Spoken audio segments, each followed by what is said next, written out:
qisadan waxay dhexmartay Xajaaj bin Yuusuf al-Thaqafi oo aad garanaysaan amiir ka ahaa dhulka Ciraaq dawladii Amawiyiinta xilligeeda iyo wiil yar oo ka dhashay Bani Haashim. Xajaaj waxa abtiyaal u ahaa reer Bani Umayya oo Mucaawiya uu ka dhashay. wiilkan yarna wuxuu istirahaan ka soo jeeday reer Bani Haashim oo Ali bin Abi Talib uu ka dhashay, dagaalna uu ka dhaxeeyay labada qolo. qisadu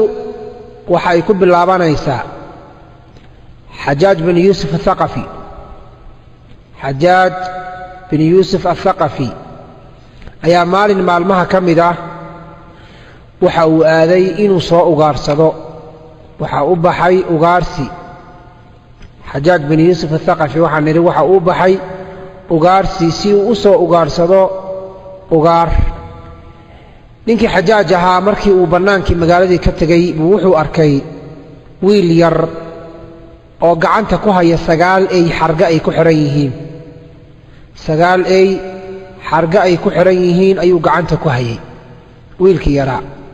Xajaaj wuxuu soo dul istaagay wiilkii yaraa 10 jirka ahaa eeyaha xargahooda gacanta ku hayay wuu soo dul istaagay. su'aal buu weydiiyey, wuxuu ku yidhi, wiil yahow maxaad samaynaysaa? wiilkii yaraa intuu kor u eegay buu wuxuu yidhi, waxaad ii sidaa war aanan ku farxin. waxaad igu eegtay indha dadka lagu liido. waxaad igula hadashay hadal isla weyni ku jirto. hadalkaagu ruux isla weyn ayuu u eg yahay, caqligaagana caqli dameer ayuu u eg yahay. Xajaaj wuxuu yidhi, ima garanaysid miya? wiilkii yaraa wuxuu yidhi, wejigaaga madowgiisa ayaan kugu gartay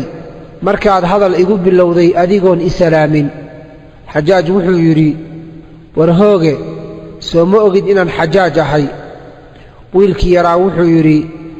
ilaahay gurigaaga ma soo dhoweeyo, martidaadana ilaahay kuuma sooro hadal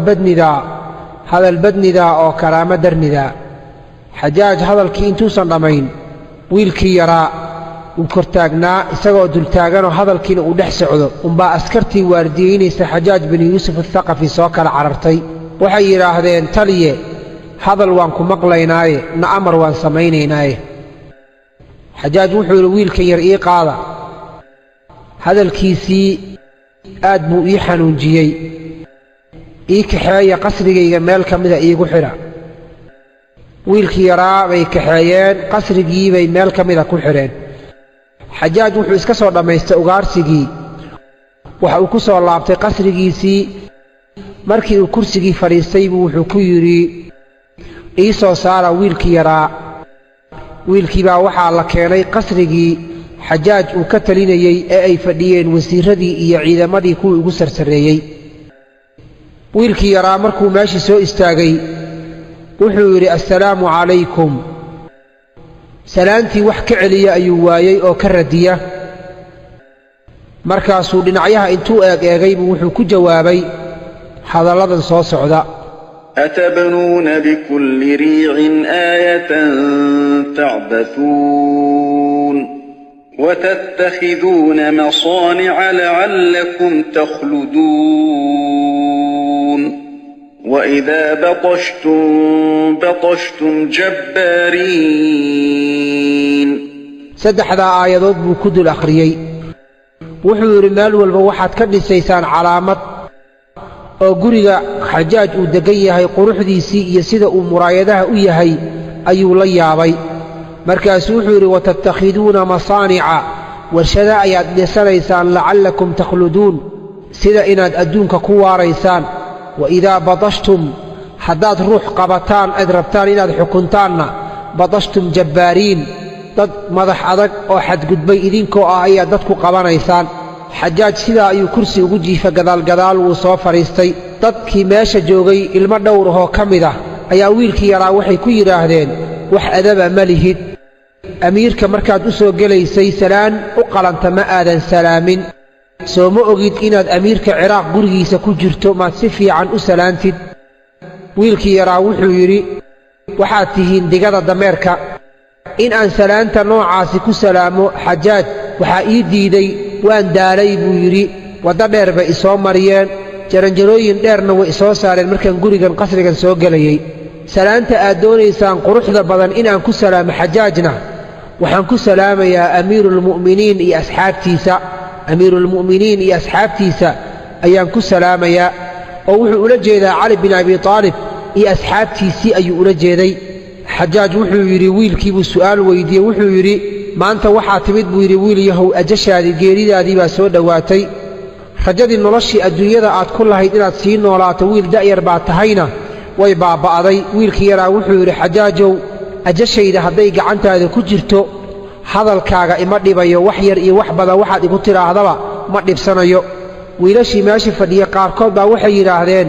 jahligaaga iyo dabdaradaada waxay ka gaartay khabiidkii wuxunka ah amiirulmu'miniin inaad sidaa ula hadasho sida carruurta facaaga aad ula hadlaysa miya adab marihid bay dhaheen fiiri qofka aad la hadlayso si adab iyo usluubna ugu jawaab ixtiraamna u samee waa amiirkii ciraaq iyo shaam wiilkii yaraa wuxuu yidhi ma maqal miyaa buu yidhi ilaahay subxaanahu wa tacaala hadalkiisii ma aydan maqal miyaa soo ilaahay ma dhihin يوم تأتي كل نفس تجادل عن نفسها وتوفى كل نفس ما عملت وهم لا يظلمون naf walba iyada isu doodaysa soo lama dhihin anigaa isu doodaya idhaafa xajaaj baa marka wiilkii hadal ku bilaabay oo wuxuu ku yidhi hadalkii hadda aad lahayd yaad ula jeedday salaantii gaarka ahayd oo hebel baan salaamayaa yaad ula jeedday wuxuu ku yidhi waxaan ula jeeday amiirulmu'miniin baan ula jeedoo cali bin abi aalib baan ka waday cali bin abi aalib iyo asxaabtiisii baan ka waday adigana wuxuu yidhi xajaajow haddii lagu dhihi lahaa salaanta noocaasi qof salaam yaad salaami lahayd xajaaj bin yuusuf athaqafi wuxuu yidhi cabdilmelik ibni marwaan baan salaami lahaa oo cabdilmelik markuwaasi waa reer bani umaya waana boqorka markaa talinayo xajaaj uu ka amar qaato wiilkii yaraa wuxuu yidhi ma cabdilmeliga faajirka ah lacnadda alla ha ku dhacdee tii malaa'igta iyo tii dadkaba ha ku dhacdee makaas ayaad salaamaysaa xajaaj wuxuu ku yidhi maxaad u tidhi cabdilmelik faajir maxaad u tidhi wuxuu yidhi khalad yar uu galay baa muslimiin badan dartiisa loo baabi'iyey dadkii meesha fadhiyey wasiirradii iyo dadkii xajaaj la joogay xilka meesha qayb ka hayay qaar ka mid ah ayaa waxay yidhaahdeen xajaajow wiilkan dil maxaa dhacay daacadii amiirkii in la adeeco la rabay wuu ka baxay jamaacadii in lagu dhex jiro la rabayna wuu ka dhex baxay oo dadkii isku duubnaa bannaanka ayuu ka taagan yahay cabdilmelik ibni marwaanna wuu aflagaadeeyey marka in la dila ayaan ku xukunnay wiilkii yaraa wuxuu yidhi xajaajow dadkan kula fadhiya edab u yaal waa dad jaahiliinah waxa aan ahay ma fahmayaan xajaaj baa dadkii wuxuu ku yidhi aamusa ani isaga isu keendaaya xajaaj baa wiilkii wuxuu weyddiiyey wuxuu ku yidhi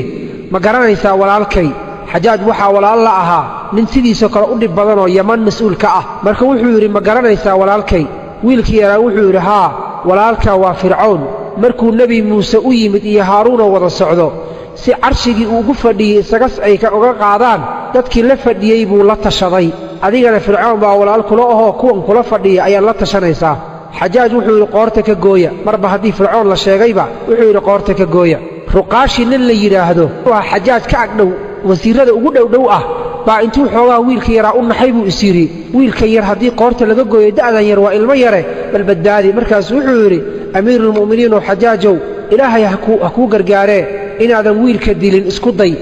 aniga isii buu yidhi anigaa barbaarinayoo tarbiyaynayee isii xajaaj wuxuu yidhi kaxayso ilaahayna kuuma barakeeyo wiilkii yaraa baa sida addoon camal loogu gorgortamayaa kaxayso ilaahayna kuuma barakeeyo wiilkii yaraa wuxuu yidhi uma mahad celinayey buu yidhi kii i bixiyey iyo kii la isiiyey midna uma mahad celinayo xajaajoo wax isiiyo qaado dad yidhi iyo kii i qaadanaya labaduba mahad iguma laha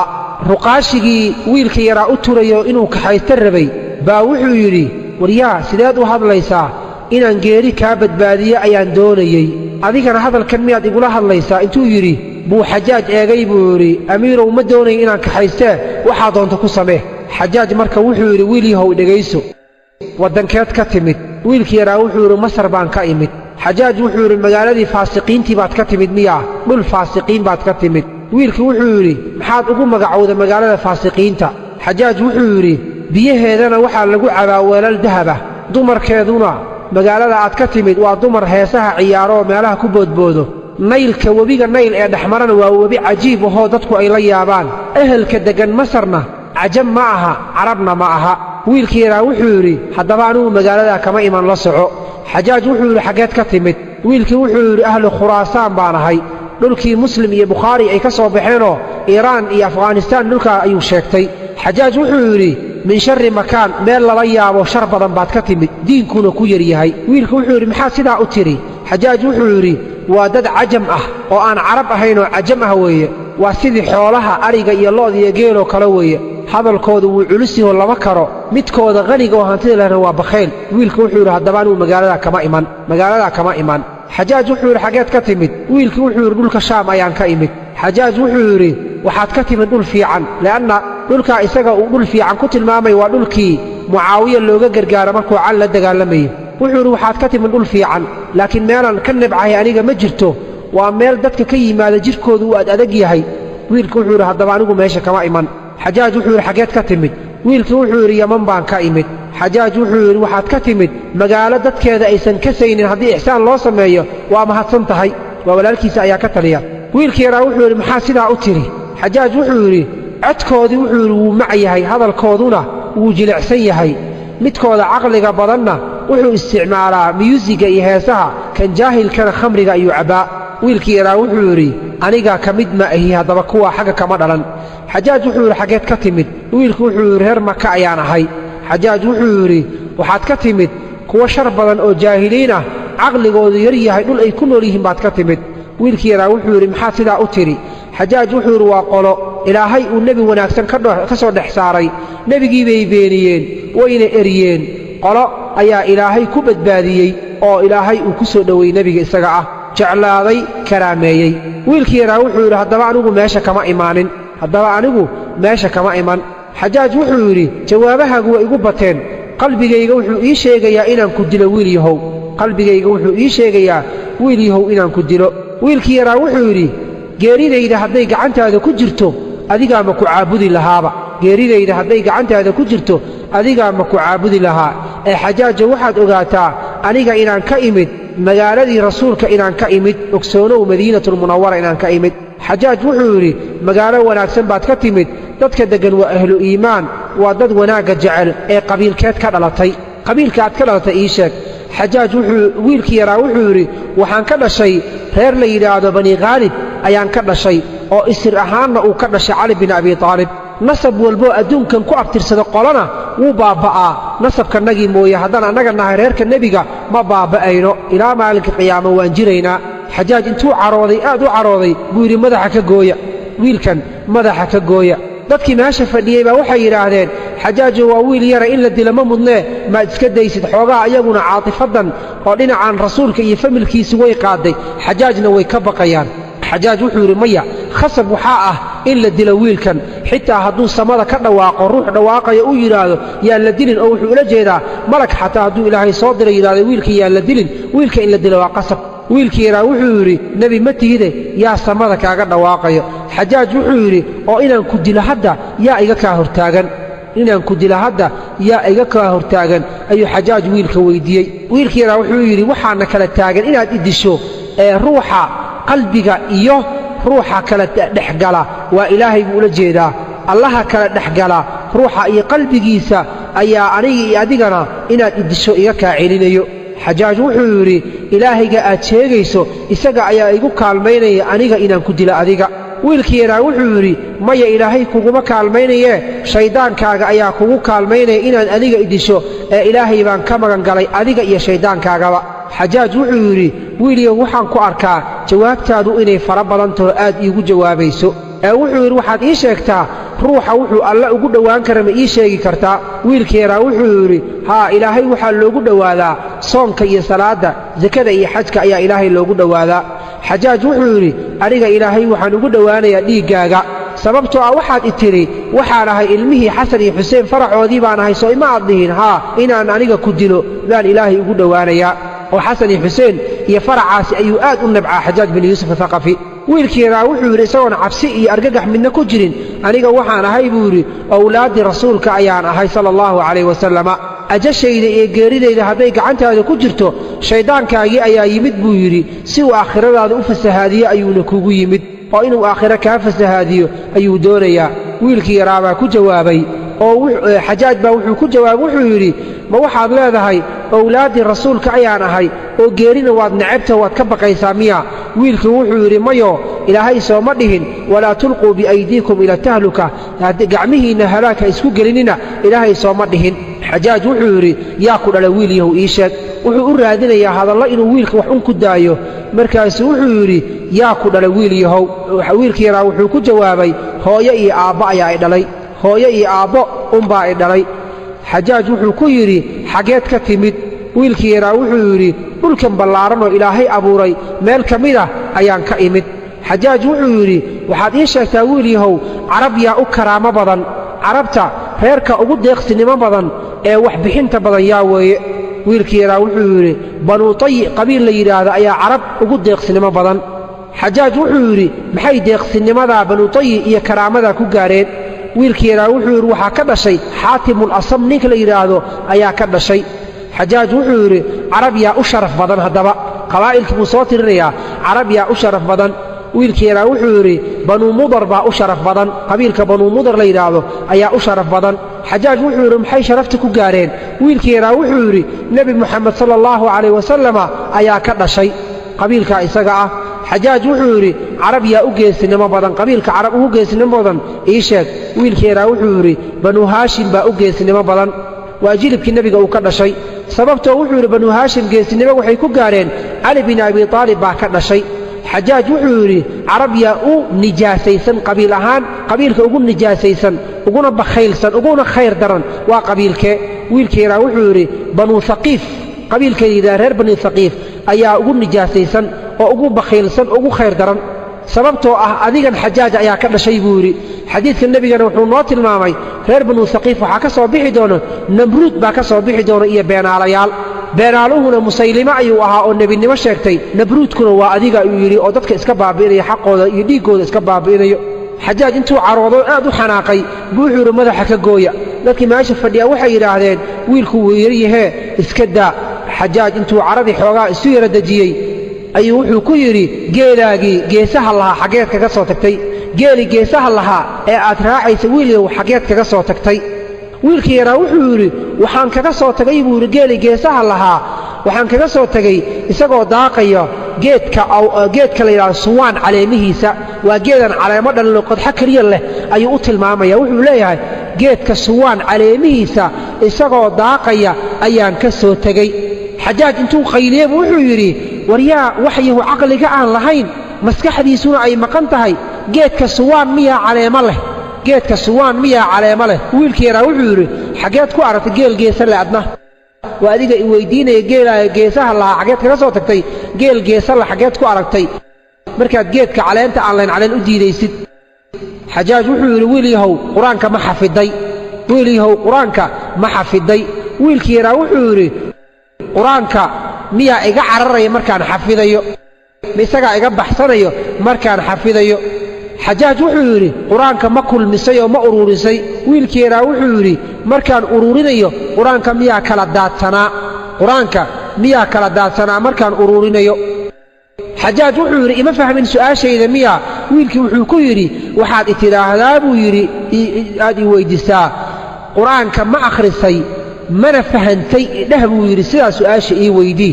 xajaaj wuxuu yidhi waxaad ii sheegtaa qur-aanka aayadda ugu weyn bal ii sheeg waxaadna ii sheegtaa qur-aanka aayadda ugu xukunka dheer xukunka markii la yidhahdo qur-aanka aayadda ugu xukunsan ii sheeg qur-aanka aayadda ugu cadaaladda badan ii sheeg qur-aanka aayadda markii la akhriyo ugu cabsida badan ii sheeg qur-aanka aayadda markii la akhriyo ugu rajada badan qofka bini'aadamka rajada gelisa ii sheeg waxaad ii sheegtaa aayad qur'aan ah oo 10 calaamadoodoo cadcad ilaahay calaamadaha lagu garanayo ay ku jiraan ii sheeg waxaad ii sheegtaa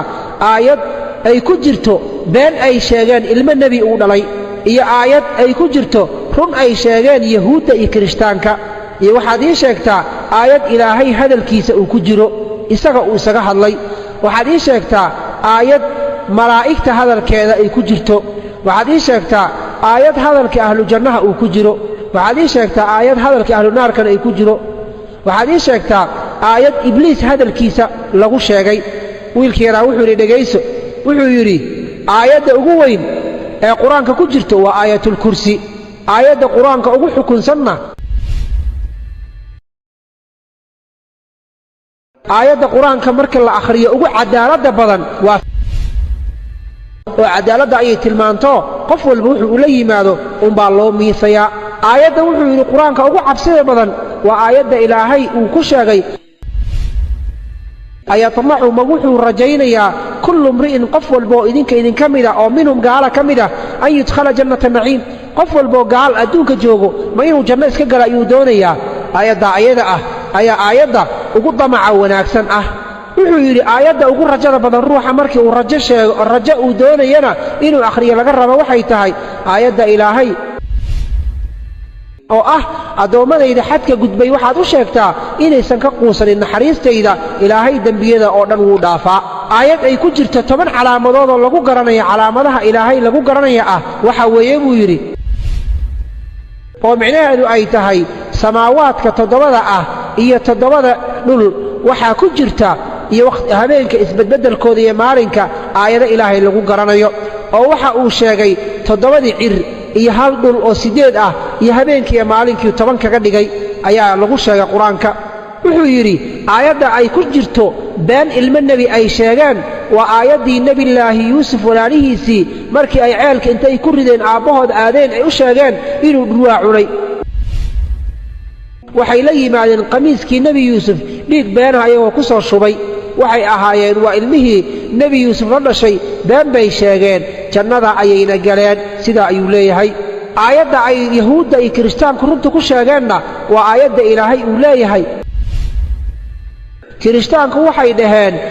yahuuddu wax diina ma haystaan yahuudduna waxay yidhaahdeen kiristaanku waxba diina ma haysto run bay sheegeen oo diin ma haystaan haddana naar bay galeen buu yidhi aayadda ilaahay uu nafsadiisa xaqiisa uu ka hadlayna waxay tahay jin iyo insi uma abuurin inay caabudaan mooye waa xaqa ilaahay subxaanahu wa tacaala uu leeyahay ayay aayaddaa tilmaantay aayadda ku jirta hadalka nebiyada waxay tahay ma aha inaan idinla inamaano xujo cad inaan idin keenno ilaahay idinkiisa mooye idima keeni karno aayadda ay ku jirto hadalka malaa'igta waxay tahay ilaah wax ogaalah iyo aqoona ma lihin wixii aadna bartay mooye aayadda hadalka ahlu jannaha uu ku jiro waxay tahay ilaahay baa mahad iska lahoo tiiraanyadii iyo murugadii naarta aan ka baqaynay iyo cadaabkana badbaadiyey oo naga badbaadiyey ilaahaygaasi rabbiganaga inaan ku shukrino ayuu mudan yahay aayadda ahlu naarka hadalkooda ay ku jirta waxay tahay ilaahu naarta inaga saar haddaan u laabanno fa innaa daalimuuna mar dambe haddaan dembigaa oo kale ku laabanno annaga ayaa dulmi badan sidaa ayay muxuu ahaa ku calaacalayaan aayadda hadalka ibliis uu ku jiro ilaahayna qur-aanka uu ku sheego waxay tahay aniga ayaa ka khayr badan aadam oo naar baad iga abuurtay aadamna dhooba ayaad ka abuurtay sidaa iyada ayuu sheegay xajaaj wiilkii markuu intii dhameeyey buu su'aal weydiiye wuxuu yidhi waxaad ii sheegtaa qof laga abuuray hawada iyo qof lagu badbaadiyey hawo iyo qof hawo lagu dilay wiilkii yaraa wuxuu yidhi ruuxa hawada laga abuuray waa nebi ciise calayhi salaam oo neef baa laga abuuray ruuxa hawada lagu badbaadiyeyna waa nebi sulaymaan oo dabayl iyo waxbaa u shaqayn jiro uu ku badbaadi jiray ruuxa hawada lagu dilayna qolada hawada lagu baabi'iyeyna waa qowmu caado waxaa lagu dilay iyaguna hawadii iyo dabayshii baa lagu halaagay xajaaj wuxuu yidhi waxaad ii sheegtaa ruux laga abuuray geed naf geed laga abuuray iyo ruux geed lagu dilay iyo ruux geed lagu badbaadiyey intuba ii sheeg wiilkii yaraa wuxuu yidhi waxaa geed laga sameeyo naf ahoo geed laga abuuray ushii nebi muuse calayhi salaam markii ay maska isu beddeshay ayadoo geed ka samaysan bay mas isu beddeshay haddana ruuxa geedka ilaahay uu ku badbaadiyeen waa nebi nuuxoo markii dhulkii cirka biyaha ka yimaadeen dooni geed ka samaysan baa ilaahay ku badbaadiyey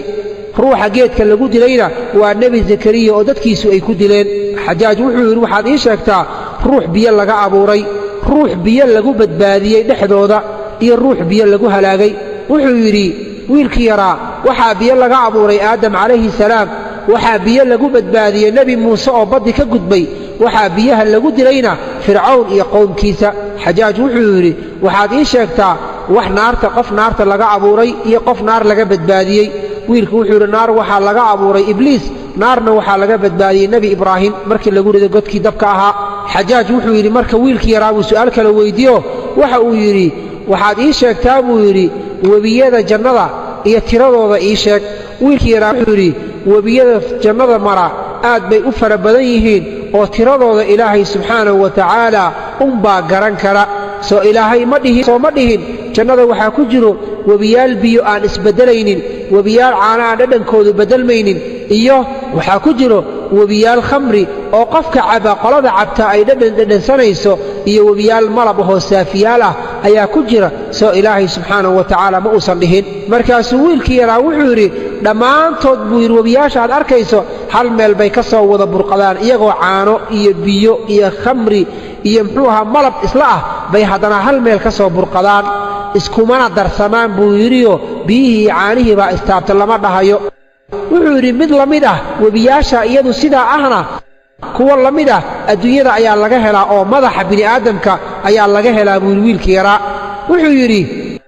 webina dhadhankiisa wuxuu yidhi waa dhanaan webina dhadhankiisu waa kharaar webina dhadhankiisu wuu mac yahay haddana webiyada iyaga ah iskuma darsamaan oo wuxuu ula jeedaa isha biyaha ka soo baxo ilintu waa dhanaan buu yidhi dhegta dhukayga iyo malaxda ka soo baxdana waa kharaar afka candhuufta ka soo baxdana waa macaan saddexduna madaxii bay ka soo baxaan haddana iskuma darsamaan xajaaj wuxuu yidhi ahlu jannuhu way cunaan way cabbaan mana saxaroodaan ee wax la mid ah ahlu jannaha ma laga helaa adduunyada ruux intuu cuno cabo aan saxaroon wiilkii yaraa wuxuu yidhi haa waa uurku jidhka caloosha hooyada ku jiro ubadka yar waxbuu cunaa waxbuuna cabaa mana haddana caloosha hooyada ku dhex saxaroonayo xajaaj wuxuu yidhi waxaad sheegtaa buu yidhi dhiiggii ugu horreeyo adduunyada ku dhibcay markii ilaahay uu aadam iyo abuurayba dhiigga ugu horreeyo dhulka ku dhibcay ma sheegi kartaa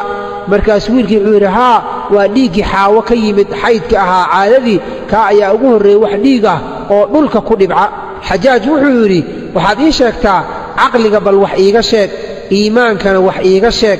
caqliga wax iiga sheeg iimaankana wax iiga sheeg xishoodka wax iiga sheeg deeqsinnimada wax iiga sheeg geesinimada wax iiga sheeg karaamada iyo sharafka wax iiga sheeg shahwada iyo qooqana wax iiga sheeg buu yidhi waad garatay soomaan wiilkeenaa wuxuu yidhi haddaan wax kaaga sheego caqliga ilaahay 10 buu u qaybiyey 9 ragga ayuu siiyey halna dumarka ayuu siiyey iimaanka ilaahay 10 buu u qaybiyey 9 reer yaman baa la siiyey halna adduunka kalaa loo qaybiyey xishoodka ilaahay wuxuu u qaybiyey 10 9 dumarka ayaa la siiyey halna ragga ayaa la siiyey deeqsinimada ilaahay wuxuu u qaybiyey 10 9 ragga ayaa la siiyey halna dumarka ayaa la siiyey geesinimada iyo sharafka ilaahay 10 buu u qaybiyey 9 carab baa la siiyey halna adduunka ayaa loo qaybiyey shahwada iyo qooqa iyo damcuna ilaahay 10 buu u qaybiyey 9 dumarka ayuu siiyey halna ragga ayuu siiyey waad garatay soomaa wuxuu yidhi ilaahay caqliga 10 buu u qaybiyo 9 waxa uu siiyey ragga halna dumarka ayuu siiyey iimaanka ilaahay wuxuu u qaybiyey 10 oo 9 reer yaman baa la siiyey halna adduunyada kale ayaa loo qaybiyey xishoodka ilaahay 10 buu u qaybiyey 9 dumarka ayuu siiyey halna ragga ayuu siiyey deeqsinimada ilaahay 10 buu u qaybiyey 9 waxa uu siiyey ragga halna dumarka ayuu siiyey geesinimada iyo sharafka ilaahay wuxuu u qaybiyey 10 carab 9 buu siiyey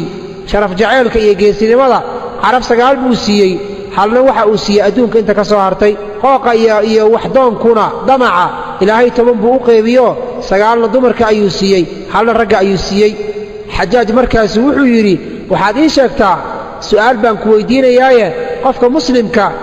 sanadkii hal mar wax ku waajibay ii sheeg wiilkii wuxuu yidhi waa soonka xajaaj wuxuu yidhi waxaad ii sheegtaa qofka muslimka cimrigiisa hal mar wax ku waajiba wiilkii wuxuu yidhi waa inuu beydka ilaahay u soo xajiyo xajaaj wuxuu yidhi waxaad ii sheegtaa waxa kuugu dhow hadda adiga agtaada kuugu dhow ii sheeg wiilkii wuxuu yidhi aakhiro ayaa ii dhow aakhiro ayaa hadda ii dhow xajaaj wuxuu yidhi subxaana allah ilaahay baa xumaan ka fog buu yidhi qofkuu doono ayuu xikmad siiyaa buu yidhi ma arkin buu yidhi wiil adiga cilmi iyo caqli iyo maskax kugu dhan ma arkin wiilkii yaraa wuxuu yidhi waan mudanahay in la isiiyo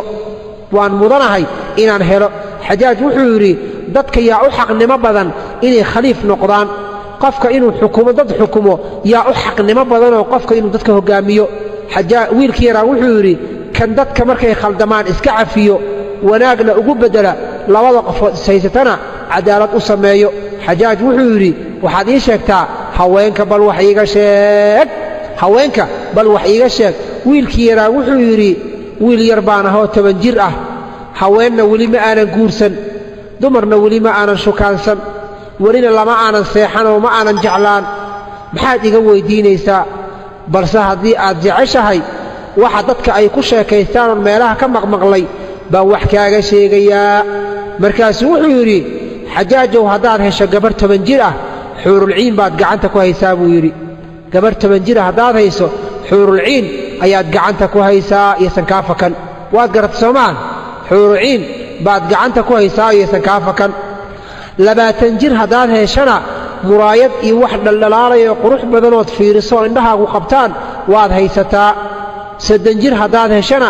jannatu naciim janno iyo barwaaqaad gacanta ku dhigtay 40 jir haddaad heshana cad iyo cadiin iyo baruur baad gacanta ku haysaa 50 jir haddaad heshana wiilal iyo gabar waad heshay 60 jir haddaad aragtana 60 jir maxaad iga weydiinay oo faa'iidada kugu jirta maxay tahay buu yidhi danmiyaa kugu jirto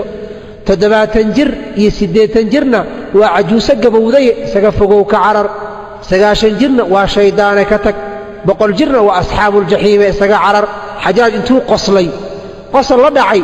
buu wuxuu yidhi dumar teebaa u wanaagsan wiilkii yaraa wuxuu yidhi dumar waxaa u wanaagsan buu yidhi tan muuqaalkeeda iyo dhismaheeda jirkeeda quruxdeeda ay ku qanciso carabkeedana uu fasiix yahoo aan lahayn carabgajo iyo shigshig midna aanan ku jirin marka ay ku soo qaabisho soo socoto horteeda aad aragtanu naaska ibtiisa u nuuxnuuxso dhagdhagdhag u dhaho markay sii jeesatana barida ay gadaal u sii ruxanto xajaaj wuxuu ku yidhi waxaad ii sheegtaa buu yidhi qofkii ugu horreeyey ee shicir tiriya adduunyada intii la joogay ii sheeg wiilkii yaraa wuxuu yidhi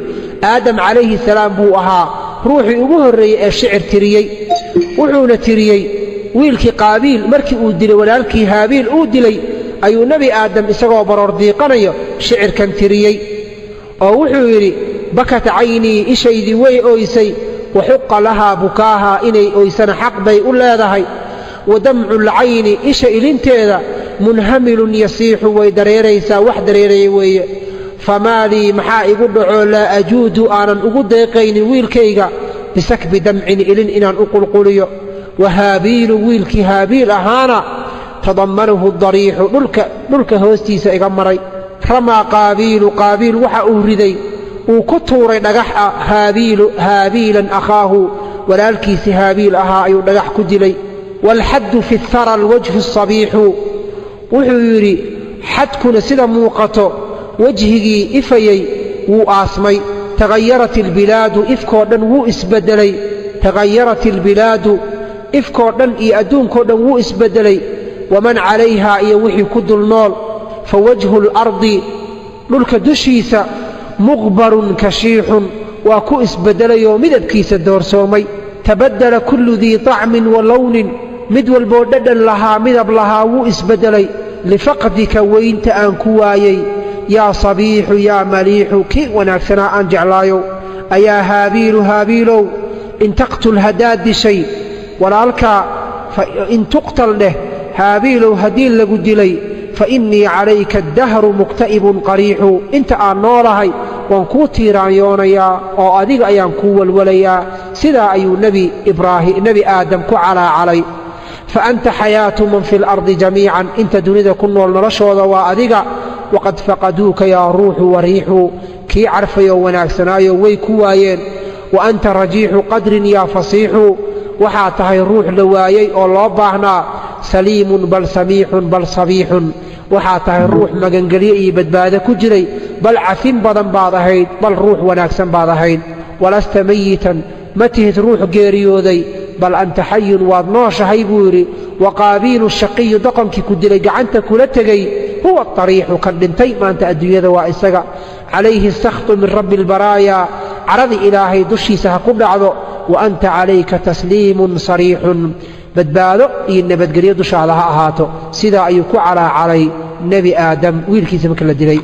markuu calaacalay kadib baa shicirkii labaadoo jawaabta waxaa u tiriyey ibliis oo meel ka dhow nebi aadam taaganaa baroordiiqiisana maqlayey wuxuu yidhi tanuuxu waad qaylinaysaa cala albilaadi magaalooyinka ayaad ku qaylinaysaa waman calayha iyo ciddi dul saaran baad u qaylinaysaa wa fi lfirdowsi jannadiina qad daaqa bika alfasiixu ciriir kugu soo noqotay jannaduna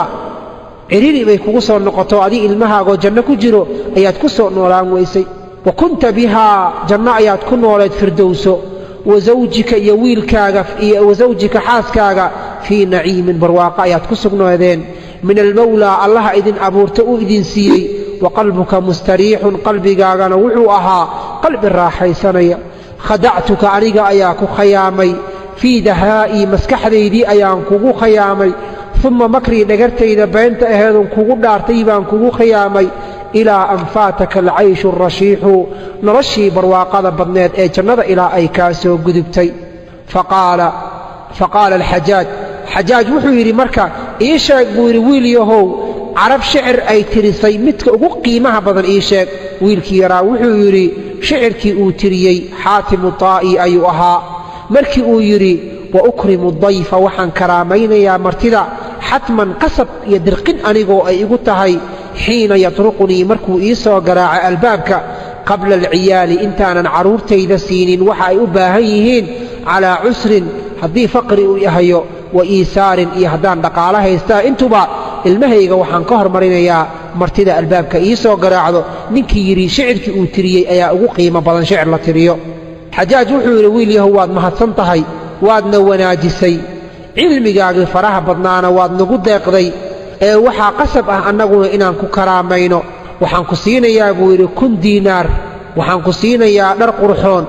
waxaan ku siinayaa gabar waxaan ku siinayaa seef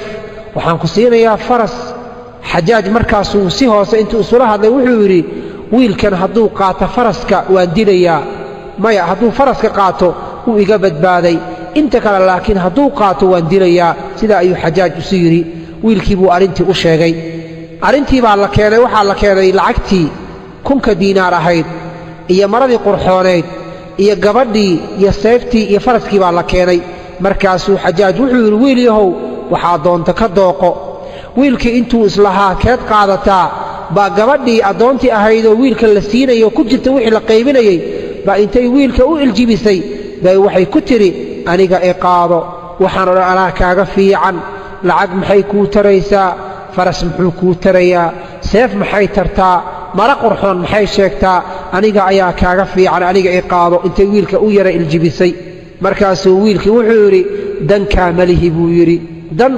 kaamalihi markaasuu shicir yar u tiriyo wuxuu yidhi lijaankan iyo madaxan guduudan ee ruxmayo faraskii buu ula jeedaa